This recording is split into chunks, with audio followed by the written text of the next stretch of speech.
In this short video, I'd like to take you through how to configure a JAMS job to execute any SSIS package, whether that package be in the file system or in any SQL instance within your environment.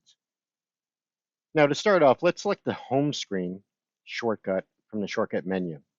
Let's select Create a Job. We're going to navigate down to the Microsoft SQL Server jobs and select Create an SSIS Direct Job. Here we're going to select a folder we want to save our job within. I am going to select the maintenance folder and the SQL jobs subfolder within. Let's give this job a name. We'll call it Demo SSIS Execution. And as you can see, the execution method is already pre-selected for us, which is SSIS Direct. From here, we can also put this job on a schedule. So I can say I want to execute this job daily at, let's say, 1 a.m. Select OK. The source of the JAMS job will now open. And in the first field, you can see that we can look for a package in the file system, in the SSIS package store, in the SQL Server, or in the SSIS catalog. So for purposes of this demonstration, I'm going to choose SQL Server. The next field is the stored connection field. So this is a connection object within JAMS under the connection store shortcut in the shortcut bar that holds the connection details to a specific instance of SQL.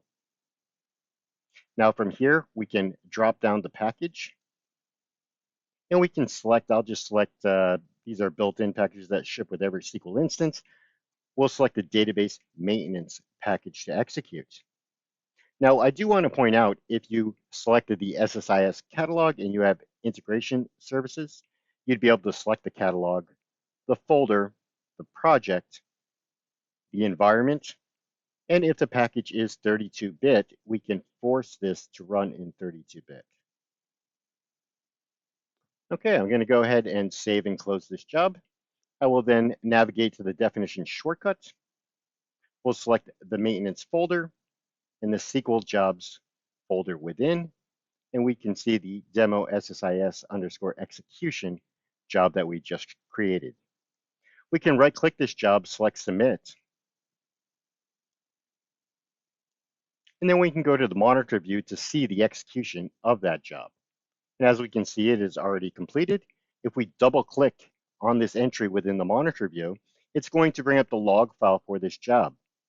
Now, the log file for this job is going to show exactly what you would see in SQL execution history. So JAMS is only capturing the standard out and the standard error for any process. So this includes any SQL process. We're going to get any information that is sent to standard out and displayed here within the JAMS log. And that's about all I have. I thank you, and I hope this video has been beneficial. Thank you.